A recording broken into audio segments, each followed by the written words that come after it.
मामा अपने भांजे से इतना प्यार करता है कि उसकी बीवी को जलन होनी शुरू हो जाती है, क्योंकि ना तो पति पत्नी साथ में सो पाते हैं और ना ही कहीं घूमने जा पाते हैं। अब ऐसे में ये रिश्ता मामा कैसे संभालेंगे, देखेंगे आज की मूवी में। तो कहानी की शुरुआत एक गोद भराई के सीन से होती है, जहाँ सब लोग इम्बा नाम के लड़के का वेट कर रहे थे। तभी वहाँ इम्बा पूरे सेलिब्रेशन के साथ आता है और उसे उसका दोस्त बताता है कि तेरी दीदी यहाँ से गुस्से में चली गई। ये सुनकर इम्बा अपनी दीदी गिरजा को बुलाने आता है और वहाँ इम्बा के जीजा जी पहले से अपनी बीवी को मनाने की कोशिश कर रहे थे। फिर पूछने पर जीजा जी बताते हैं कि तेरी दीदी उस लड़की की ब्राइड मेड नहीं बन रही, जिस पर गिरजा कहती है कि मैं उस लड़की की ब्राइड मेड नहीं बनूंगी, उसकी शादी मेरे भाई से होने वाली थी और अब उसने कहीं और शादी कर ली, ऐसे में मैं अब उसकी ब्राइड मेड नहीं बनना चाहती। ये कहकर गिरजा अपने पति से कहती है कि मैं माँ नहीं बन सकती, इसलिए तुम मुझे हर किसी की ब्राइडमेड बना देते हो ना।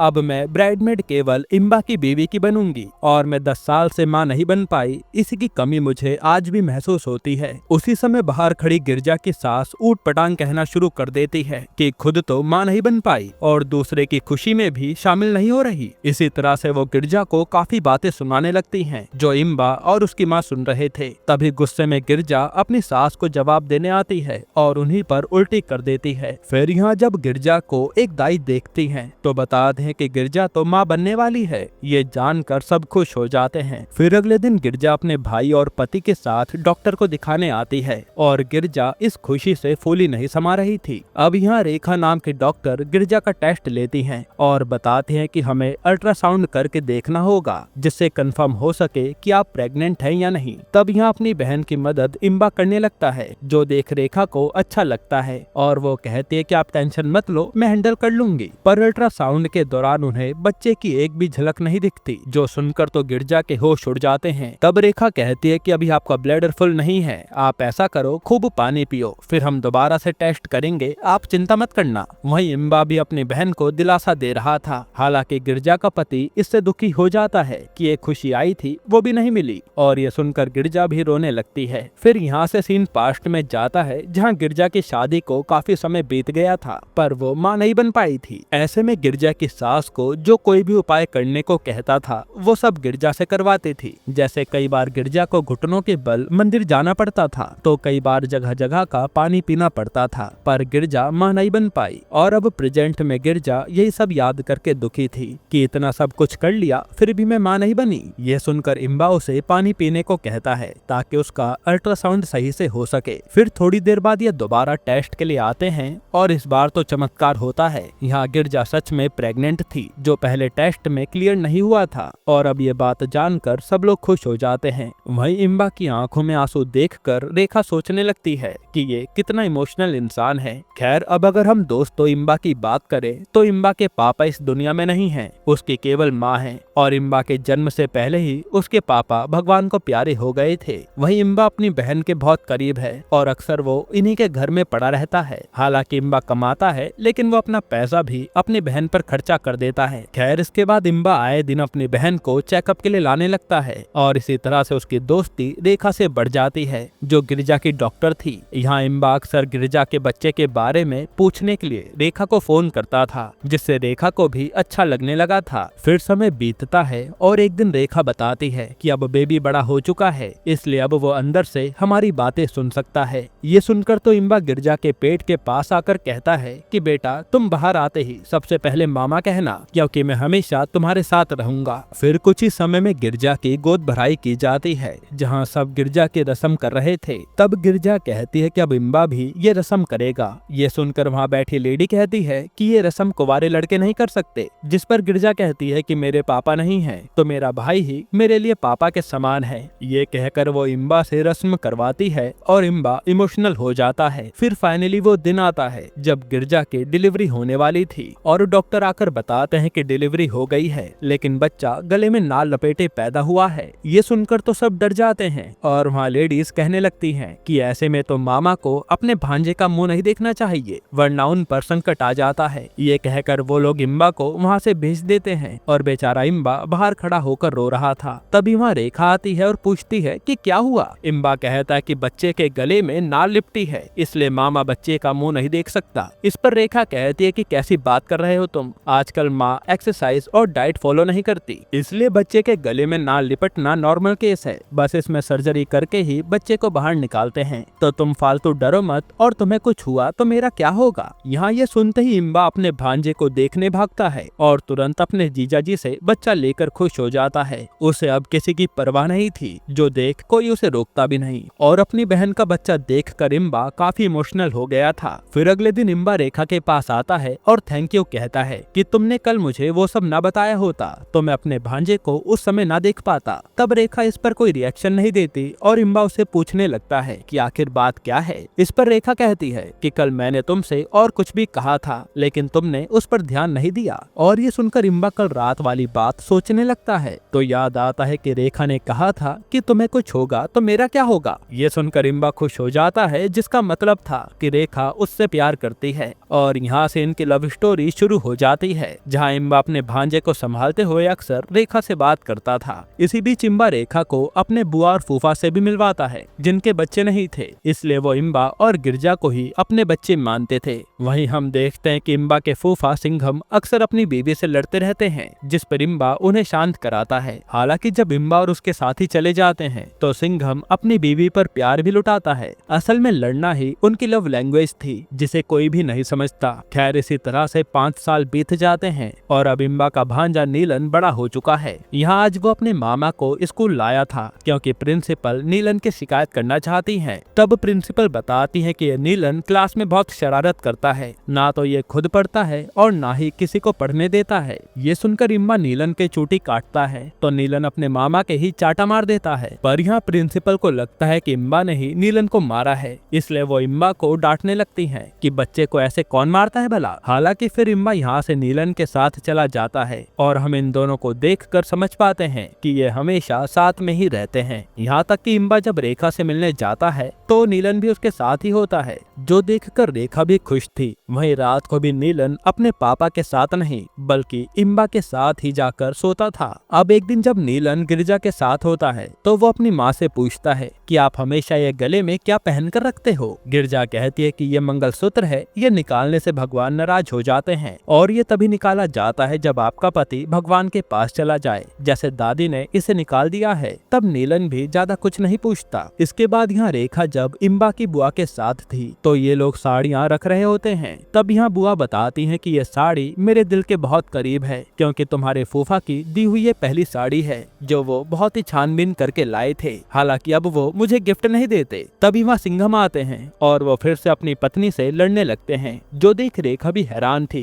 कि ये दोनों कभी भी लड़ जाते हैं। फिर एक दिन जब नीलन छुट्टी में अपने मामा का इंतजार कर रहा होता है तो वहाँ कुछ लड़के एक टीचर को छेड़ने लगते हैं। तब नीलन उन्हें हटने को कहता है, लेकिन ये लड़के तो नीलन के सर पर टपली मारकर उसे जाने के लिए कह देते हैं। साथ ही वो उसका बॉक्स भी छीन लेते हैं। तभी वहाँ इम्बा आता है और वो उन लड़कों से पहले लड़की को छुड़ाता है और भैया भैया कहकर नीलन को वहाँ से ले जाने लगता है। तब नीलन मामा से कहता है कि आपको उनसे लड़ना चाहिए था, एक तो उन्होंने मेरा बॉक्स ले लिया, ऊपर से मेरे सर पर भी मारा है। अब मारने की बात सुनकर तो इम्बा को गुस्सा आ जाता है। वो सीधा उन लड़कों के पास आता है और उनसे प्यार से नीलन का बॉक्स लेने लगता है। तब ये लड़के बॉक्स तोड़ने के लिए पैर बढ़ाते हैं और इसी बात का फायदा उठाकर इम्बा इन सबको खूब मारता है। हालांकि जब वो बॉक्स लेकर आता है तो नीलन को ऐसे दिखाता है कि मैंने प्यार से मामला सुलटा दिया, पर नीलन कहता है कि मैंने आपको लड़ते हुए देख लिया था। तभी इम्बा पर रेखा का फोन आता है, जो बताती है कि मैंने तुम्हारे बारे में पापा को बता दिया है। इम्बा पूछता है कि उन्होंने क्या कहा, तो असल में रेखा का भाई इस रिश्ते को लेकर खुश नहीं था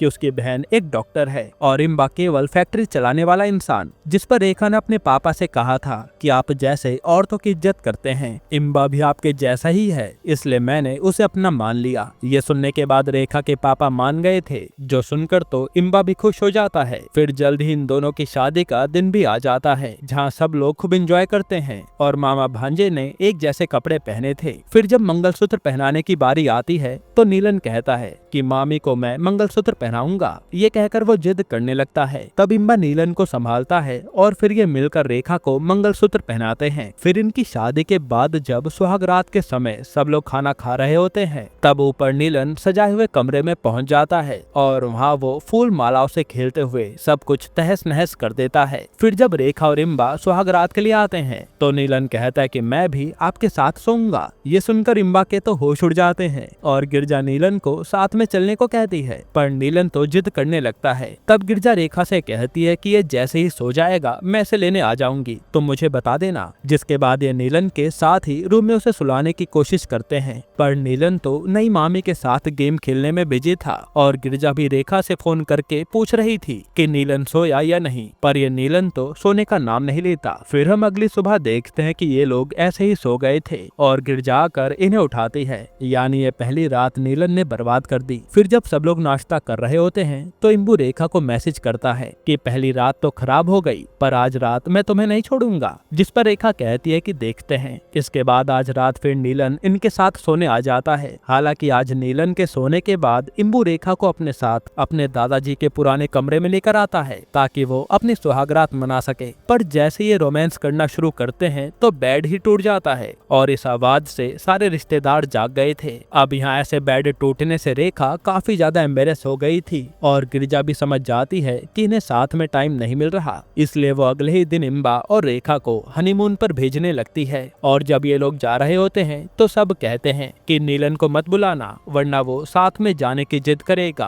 अब जैसे इम्बू कार में बैठने वाला होता है तभी नीलन की दादी नीलन को आवाज देती है कि अपने मामा से तो मिल लो, और नीलन तो आकर जिद करने लगता है कि मैं मामा के साथ जाऊंगा। अब यहाँ इतना हल्ला देखकर इम्बू तो हनीमून पर जाने के लिए मना कर देता है, जिससे रेखा को बहुत बुरा लगता है पर वो कुछ कहते नहीं। इसी तरह से 2 दिन बीत जाते हैं और रेखा अब खुश नहीं लग रही थी। फिर जब इम्बू रेखा को लेकर हॉस्पिटल से घर जा रहा होता है तो पूछता है कि तुम दुखी क्यों हो। इस पर रेखा कहती है कि मैं तुम्हारे हिसाब से नहीं चल सकती, मेरा जैसा मन करेगा मैं वैसे रहूंगी। असल में रेखा को इस बात का गुस्सा था कि इम्बू रेखा को टाइम नहीं दे रहा था, वो हर समय अपने भांजे के साथ बिजी रहता था। फिर गुस्से में रेखा स्कूटी रुकवाती है और ऑटो से सीधा अपने पापा के घर चली जाती है, जिसे इम्बू रोक भी नहीं पाता। फिर यहाँ से इम्बू अपने फूफा के पास आता है जहाँ उसका दोस्त और जीजा पहले से शराब पी रहे थे और इम्बू कहता है कि ये लड़कियाँ शादी से पहले कितनी अच्छी होती हैं, पर शादी के बाद पता नहीं क्यों लड़ना शुरू कर देती हैं। जिस पर जीजा जी कहते हैं कि तेरी बहन भी तेरे लिए अच्छी होगी, पर बीवी बनकर वो मुझसे बहुत लड़ती है।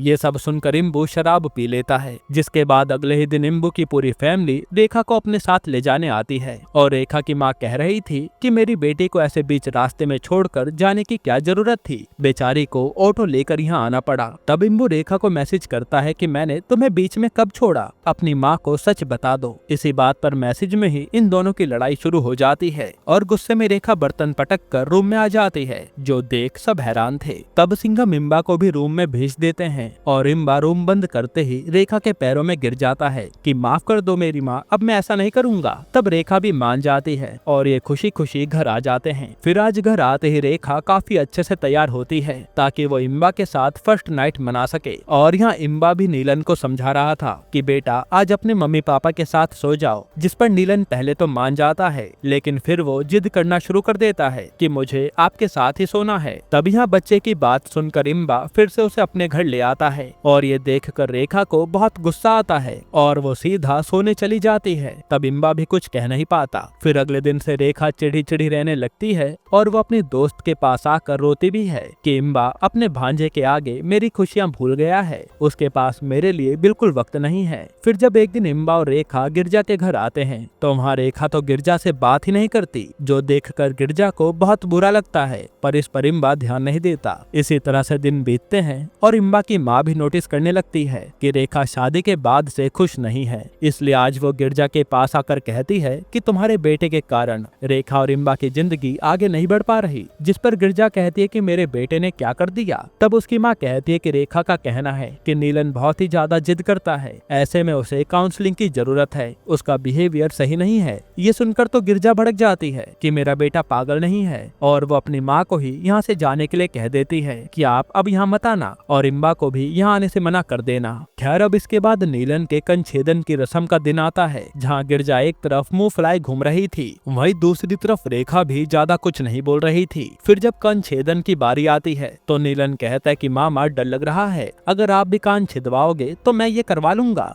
जिस पर इम्बा पहले तो मना करता है पर फिर वो मान जाता है और ये दोनों मामा भांजे कान छिदवा लेते हैं। इसके बाद अब जब दूसरे कान की बारी आती है तो फिर से नीलन कहता है कि पहले आप कराओ। तब ये देखकर रेखा मना कर देती है कि एक कान में करा लिया बहुत है, लेकिन गिरजा कहती है कि अपने भांजे के लिए इतना तो कर ही सकते हो तुम। असल में यहाँ गिरजा रेखा को नीचा दिखा रही थी, जो इम्बा समझ नहीं पाता और अपने भांजे के साथ दूसरा कान भी छिदवा लेता है। इससे रेखा को बहुत गुस्सा आता है और वो इम्बा को साइड में ले जाकर खूब सुनाती है कि एक बार मैंने तुम्हें गाल पर हल्दी लगाने को कहा था तो तुमने कहा कि मैं कोई लड़की थोड़े हूँ और अब तुमने दोनों कान छिदवा लिए। इसी तरह रेखा इम्बा को खूब सुनाती है। तब यहाँ गिरजा इम्बा को अपने पास बुलाती है और कहती है कि ये तेरी बीवी मेरे फंक्शन में कलेश क्यों कर रही है। ये कहकर गिरजा भी इम्बा को सुनाने लगती है कि शादी के बाद तू बदल गया है और तेरी बीवी तो मेरे बेटे को पागल बता रही है। जिस पर इम्बा कहता है कि वो बस काउंसलिंग की बात कर रही थी। तब रेखा भी वहाँ आ जाती है और यहाँ इन दोनों की लड़ाई शुरू हो जाती है। रेखा कहती है कि आपके बेटे के कारण हम साथ में नहीं सो पाते, जिस पर गिरजा कहती है कि क्या सोना इतना जरूरी है। तब इम्बा गिरजा को शांत करता है पर गिरजा किसी की नहीं सुन रही थी। इस पर रेखा कहती है कि ये खुद तो अपना बच्चा तुम्हें दे देती हैं और अपने पति के साथ आराम से सोती हैं। ये सुनकर गिरजा नीलन को ही पीटने लगती है कि आज के बाद अपने मामा के पास भी गया तो मैं तुझे मार दूंगी, और रेखा इम्बा को लेकर चली जाती है। इसी के कारण भाई बहन के रिश्ते के बीच दरार आ गई थी। फिर अगले दिन रेखा आकर बताती है कि उसका ट्रांसफर दूसरे शहर में हुआ है और उन्हें जल्द ही चलना होगा, पर इसके लिए इम्बा तैयार नहीं था। तब ये बात जाकर वो अपने पापा को बताती है, जो सीधा इम्बा के पास आते हैं और आज उसे अपने साथ बाहर लेकर जाते हैं। फिर वो कहते हैं कि तुम रेखा के साथ 3 महीने के लिए शहर चले जाओ, अगर फिर भी वहाँ मन न लगे तो लौट आना। साथ ही वो कहते हैं कि मैं ये सब सिर्फ रेखा के लिए नहीं कर रहा, बल्कि इससे तुम्हारे जीजा का भी भला होगा। तुम सोच के देखो, तुम्हारे जीजा को 10 साल बाद बच्चा हुआ था, यानी बाप बनने की खुशी उन्हें सबसे ज्यादा होगी। उनका भी सपना होगा कि वो अपने बच्चे के साथ खेलें, उसे बड़ा होते हुए देखें, उनका बच्चा उनके साथ सोए, पर ये खुशी तो तुमने उनसे छीन ली ना। फिर इम्बा को याद आता है कि कैसे उसने बच्चे को हॉस्पिटल में जीजा जी के हाथों से छीन लिया था, पर जीजा जी इतने अच्छे हैं कि उन्होंने कुछ कहा नहीं। वहीं इम्बा रोजाना नीलन को स्कूल से ले जाने आता था, जबकि जब उसके जीजा जी उसे ले जाने जाते थे तो नीलन स्कूल से आने से ही मना कर देता था। इससे उसके जीजा जी को बुरा तो लगता था, पर उन्होंने कभी कुछ कहा नहीं। यहाँ तक कि नीलन इतना बड़ा हुआ पर ज्यादातर समय वो इम्बा के साथ ही रहा। उसके जीजा जी तो नीलन के साथ ज्यादा समय तक रह भी नहीं पाए। ये सब सोचकर इम्बा दुखी हो जाता है और उसे अपनी गलती समझ आ गई थी। जिसके बाद आज आखिरी बार इम्बा अपने भांजे के पास सोने आता है और वो दूर जाने के नाम से ही रोए जा रहा था, क्योंकि कल उसे रेखा के साथ निकलना है। और यहाँ इम्बा को अपने जीजा के वो पल भी याद आ रहे थे जो इम्बा ने उनसे छीन लिए, क्योंकि वो नीलन को हमेशा अपने साथ रखता था। अब अगले दिन इम्बा रेखा के साथ उसकी जॉब के लिए निकल जाता है और यहाँ नीलन ने रो रो कर बुरा हाल कर लिया था। इस बात से गिरजा भी काफी गुस्से में थी, इसलिए वो नीलन को चुप कराने के लिए उसे खूब मारती है। वहीं यहाँ नीलन के बिना इम्बा भी उदास रहने लगा था। उसे यही चिंता थी कि पता नहीं नीलन किस हाल में होगा, इसलिए वो आए दिन अपने दोस्त से उसका हालचाल लेता रहता था। इधर ज्यादा रोने से नीलन की तबीयत बिगड़ने लगी थी, इसलिए उसे हॉस्पिटल में भर्ती कराना पड़ता है और डॉक्टर उसके पापा से कहते हैं कि आगे से अपने बच्चे को रोने मत देना, वरना दिक्कत हो सकती है। फिर हमें कुछ दिन बाद का सीन दिखाते हैं जहाँ इम्बा अपने दोस्त को फोन करके नीलन के बारे में पूछता है, तो उसका दोस्त बताता है कि नीलन तो अब अपने पापा के साथ बहुत खुश है, तुम्हारी दीदी और जीजा उसका पूरा ख्याल रखते हैं और सब कुछ ठीक हो चुका है, जिससे इम्बा भी खुश हो जाता है। हालांकि यहाँ नीलन अभी भी अपने मामा को अक्सर याद करता रहता है और ये बात उसके पापा भी देख पा रहे थे। यहाँ नीलन के खुश होने से इम्बा भी रेखा के साथ खुशी से रहने लगता है और इसी तरह कई दिन बीत जाते हैं। फिर एक दिन इम्बा का दोस्त उसे शादी का कार्ड देने आता है कि मेरी शादी में तुम्हें जरूर आना है। इसके बाद जब एक सुबह इम्बा सोकर उठता है तो रेखा बताती है कि वो प्रेग्नेंट है। यह सुनकर तो इम्बा इमोशनल हो जाता है। यही खबर वो अपनी माँ को भी देता है और कहता है कि दीदी को बता देना, लेकिन उसकी माँ कहती है कि मेरा वहाँ जाने का मन नहीं है। पर इम्बा खुद जाकर दीदी को ये खुशखबरी बताने को कहता है। तभी यहाँ इम्बा की माँ गिरजा के घर पर पर आकर ये खुशखबरी देती है और नीलन को भी मिठाई खिलाती है क्योंकि अभी गिरजा कहीं बाहर गई थी। फिर बातों बातों में नीलन कहता है कि काश मामा भगवान के पास ना गए होते तो कितना अच्छा होता ना नानी। ये सुनकर तो नानी के होश उड़ जाते हैं और वो पूछते हैं कि ये सब तुम्हें किसने कहा। नीलन कहता है कि ये तो माँ ने कहा था और वो अपनी नानी को अलमारी खोलकर दिखाता है जिसमें इम्बा की फोटो पर हार चढ़ा रखा था। ये देखकर इम्बा की माँ रोने लगती है। तभी बाहर से गिरजा आती है और वो अपनी माँ के पैर पकड़कर कहती है कि माँ मैंने ये सब नहीं किया। असल में जब नीलन रोए जा रहा था तब मैंने गुस्से में कह दिया था कि तेरा मामा मर गया, उसी ने ये हार लाकर यहाँ चढ़ा दिया और मैं इसे हटा भी नहीं पाई ताकि नीलन रोना शुरू ना कर दे क्योंकि इससे उसकी जान पर बनाएगी और वो अपने मामा के पास जाने की जिद करेगा। तब ये बात इम्बा की माँ इम्बा को बताती है जिस पर इम्बा कहता है कि दीदी ने जो किया है वो कुछ सोचकर ही किया होगा, आप ज्यादा चिंता मत करो। फिर यहाँ इम्बा के घर रेखा की कलीग अपने पति के साथ आती है जिसने शादी कर ली थी और वो बताती है कि आपकी रेखा के कारण मेरा ट्रांसफर बच गया क्योंकि रेखा ने वो ट्रांसफर खुद ले लिया था। जो सुनकर तो इम्बा के होश उड़ जाते हैं कि इसने मुझे नीलन से अलग करने के लिए ये सब खेल खेला। हालांकि वो रेखा को कुछ कहता नहीं। फिर वो अपने दोस्त की शादी में जाने की तैयारी कर रहा था पर इम्बा कहता है कि मेरा जाने का बिल्कुल मन नहीं है। जिस पर रेखा कहती है कि अब तो हमारे बीच सब ठीक हो गया है और मैं तुम्हारी बहन से माफी मांग लूंगी। जिस पर इम्बा मान जाता है पर तभी उसे याद आता है कि अगर रेखा को पता चला कि गिरजा ने मेरी फोटो पर हार चढ़ाया है तो ना जाने क्या होगा। खैर इसके बाद ये लोग इम्बा के दोस्त की शादी में आ जाते हैं जहाँ दूर से इम्बा नीलन को देखता है पर पास जाने की उसकी हिम्मत नहीं होती। तभी इम्बा का दूसरा दोस्त आकर कहता है कि मैं एक ट्रिक से नीलन को तुम्हें मिलवा सकता हूँ और तुम उसे एक बार गले लगा कर निकल लेना, किसी को भी पता नहीं चलेगा। जिस पर इम्बा मान जाता है। फिर इम्बा का दोस्त नीलन से कहता है कि मैंने तेरे मामा को भगवान के पास से बुलाया है, वो बस तुझे गले लगाएंगे और तू एक भी शब्द बोलेगा तो वो दूर चले जाएंगे। जिस पर नीलन मान जाता है और जैसे इम्बा नीलन को गले लगाने आ रहा होता है तो रेखा उसे रोक लेती है कि तुम उसके पास गए तो उसकी कंडीशन और बिगड़ जाएगी, वो खुद को संभाल नहीं पाएगा। इसलिए वो इम्बा को अपने होने वाले बच्चे की कसम देती है कि तुम नीलन के सामने नहीं आओगे। तब इम्बा गुस्से में वहाँ से चला जाता है। वहीं अपने मामा के न आने पर नीलन पूरी शादी में रोना शुरू कर देता है जिसे संभालना मुश्किल हो रहा था पर किसी तरह गिरजा उसे जाकर सुला देती है। फिर वहाँ से निकलने से पहले रेखा नीलन को देखने आती है तो गले में मंगलसूत्र को देखकर नीलन कहता है कि मामी जब मामा भगवान के पास चले गए तो आपने ये मंगलसूत्र क्यों पहना है। ये सुनकर तो रेखा के होश उड़ जाते हैं और इम्बा की माँ भी उसे सच बता देती है। तब रेखा गिरजा पर चिल्लाने लगती है कि मेरे पति को तुमने जीते जी मार दिया और वो गुस्से में इम्बा को लेकर चली जाती है। फिर कुछ दिनों बाद रेखा की गोद भराई का दिन आता है जहाँ सब आए थे केवल गिरजा को छोड़कर। ये देखकर इम्बा को बहुत दुख होता है कि ऐसे मौके पर मेरी बहन नहीं आई। फिर एक दिन जब गिरजा और नीलन को लेकर जीजा जी स्कूल जा रहे होते हैं तभी गलत रूट लेने से उनकी स्कूटी का एक्सीडेंट हो जाता है जिसमें सबसे ज्यादा चोट नीलन के आती है और हम देखते हैं कि ये दोनों तो बच गए पर नीलन के सर का ऑपरेशन चालू है। ये खबर सुनकर वहाँ इम्बा भी आ जाता है और वो रोए जा रहा था। तभी डॉक्टर आकर बताते हैं कि बच्चा सेफ है, आप 2 घंटे बाद उससे मिल सकते हैं। पर इम्बा से बर्दाश्त नहीं होता इसलिए वो तुरंत नीलन को देखने आता है और नीलन भी अपने मामा की आहट से उन्हें पहचान गया था।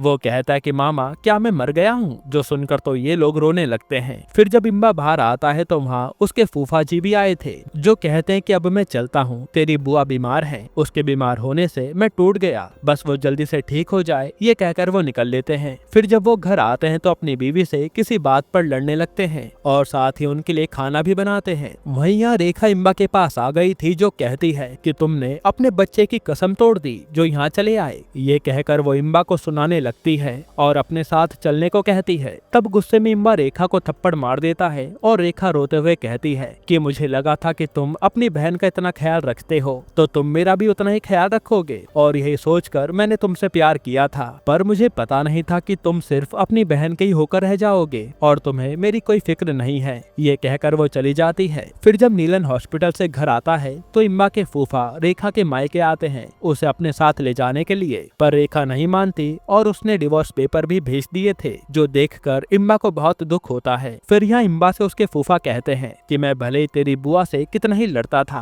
पर मैंने कभी उन पर हाथ नहीं उठाया और तुमने हाथ उठाकर बहुत बड़ी गलती कर दी बेटा। ये सुनकर इम्बा को अपनी गलती का एहसास होता है। फिर अगले दिन जब इम्बा सोकर उठता है तो उसकी माँ बताती है कि तेरी बुआ की मौत हो गई। ये सुनकर तो इम्बा के होश उड़ जाते हैं और वो जल्दी से फूफा के पास आता है। तब यहाँ फूफा तो पहले से सदमे में जा चुके थे, जिसके बाद ये लोग बुआ का अंतिम संस्कार करने लगते हैं और फूफा रोते हुए बुआ को दी हुई वही साड़ी पहनाते हैं जो वो उनके लिए सबसे पहले लाए थे। तब ये सीन काफी ज्यादा इमोशनल हो जाता है। फिर अगले दिन जब इम्बा फूफा के पास आता है तो पता चलता है कि फूफा भी अब बुआ के जाने के बाद ये दुनिया छोड़कर चले गए। ये जानकर इम्बा बहुत रोता है और ये लोग उनका भी अंतिम संस्कार कर देते हैं। अब अगले दिन इम्बा की माँ को रेखा के पापा का फोन आता है जो बताते हैं कि रेखा को बेटा हुआ है। ये जानकर इम्बा भी खुश हो जाता है और वो अपने बच्चे को देखने वहाँ जाने लगता है। पर ये क्या, यहाँ तो गिरजा और बाकी लोग यहाँ आए थे जो इम्बा का रिश्ता बचाने आए हैं। पर रेखा का भाई और उसकी माँ उन्हें रेखा से मिलने नहीं दे रहे थे। इस पर गिरजा उनके सामने गिड़गिड़ाने लगती है कि मेरे भाई को जाने दो।